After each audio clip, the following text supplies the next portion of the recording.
Evo ga logo bivšeg tekstilnog kombinata Dunav iz Čelareva, starog giganta. Evo preko im je neka zgrada, secesija, vidi se 1925. Idemo do Dunđerskog.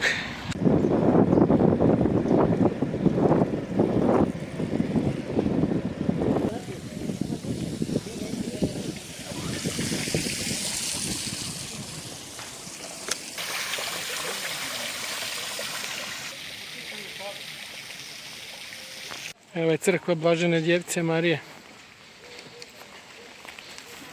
Evo Čelarevske secesije, dvorovi.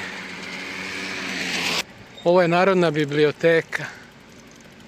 Evo približavamo se dvorcu i pivari. Znači ona je bila biblioteka, a ovdje je škola i policijska stanica.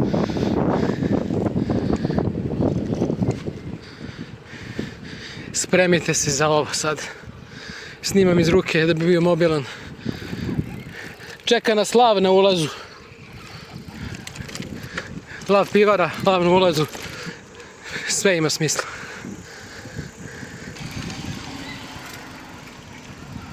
Wow.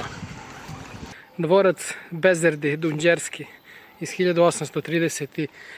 do 7. tada je građen. Evo je lav pivara. Ovdje se jako osjeti nešto, neki ječam, nešto se dešava. Carlsberg, Srbija, imaju fontanu, imaju i oni neki dvor unutra. Ovo su neke modernije zgrade, modernije iz 90. Lav pivaru je osnovao Lazar Dunđerski 1892. godine. I ona je jedno od najvećih industrijskih nasleđa Vojvodine. A posle drugog svjetskog rata je nacionalizovana, a 2003. je prešla u Carlsberg grupu. Napuštamo Čelarevo, 30 stepeni je u hladu.